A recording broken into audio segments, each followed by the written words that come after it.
$1.1 billion.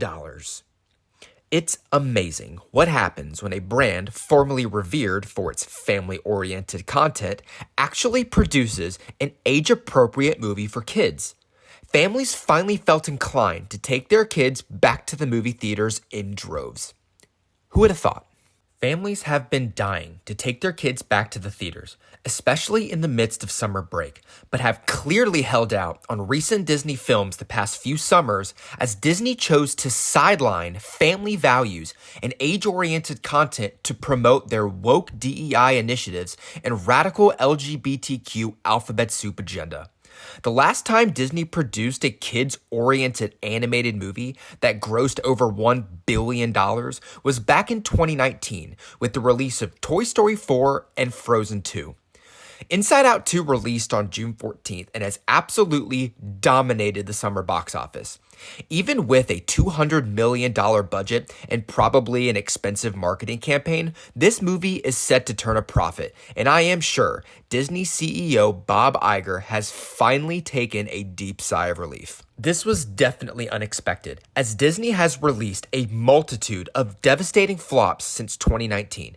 Parents have simply refused to take their kids to anything animated under the Disney brand, which used to be the heart and soul of the company. From the animated movies Onward, Encanto, Lightyear, Wish, and Elemental, and even the live-action flops to include Indiana Jones and the Dial of Destiny and The Little Mermaid. Disney has collectively lost billions of dollars and suffered significant brand damage. Inside Out 1 released in the summer of 2015 and racked up a substantial box office of around $858 million against its $175 million budget. That was 9 years ago. Inside Out 2 was carried across the billion-dollar finish line by the good word of mouth by parents boasting a family-oriented, entertaining story that kids would love that completely ignored the woke beats so typically expected in Disney content. My daughter absolutely loved this movie, and it was so refreshing to allow her to once again experience a new Disney movie out in the actual movie theater. I am sure, though, that Disney will continue to spiral out of control as they will inevitably continue to blow their money in the future on terrible projects they have already pledged support to.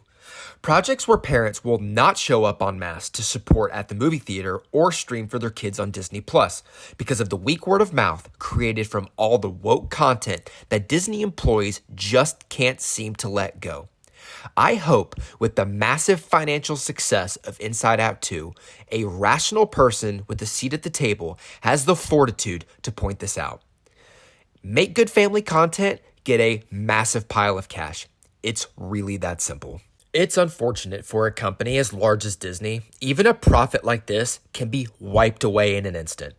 Disney has already lost $180 million recently on the live-action Star Wars show The Acolyte that has caused a massive dissonance among the fans of Star Wars. This is just one example of a show where hundreds of millions of dollars has been dumped on an unimaginative, woke mess that has brought no new subscribers to the incredibly expensive Disney Plus platform. I predict that even with a massive flop like The Acolyte, Disney will renew the show for a season 2 and give showrunner Leslie Headland at least another $100 million to continue to produce boring and woke content. To do anything but that would be admitting defeat. Disney and Lucasfilm would rather continue to burn through money than admit they have strayed from their core values and tarnished their brand. The strategy of pushing a radical message on top of an already established IP with the hope of capitalizing on an existing fan base to normalize this message, just like they did with Star Wars, has clearly failed. Let's hope the very few remaining, if any, common sense thinking employees left at Disney can see the positives contrived from the success of Inside Out 2 and finally push for change. For the betterment of the company financially and the betterment of families who want consistent, wholesome entertainment for their children. In the meantime, I will be leaned back in my recliner and will continue to watch the train wreck ahead. If you would like to see the timeline of how Disney slowly introduced their radical agenda into the world of Star Wars in order to release their penultimate failure, The Acolyte series, check out my video pinned at the top of this page. If you stayed with me this long, I want to thank you for watching. Stay tuned for further.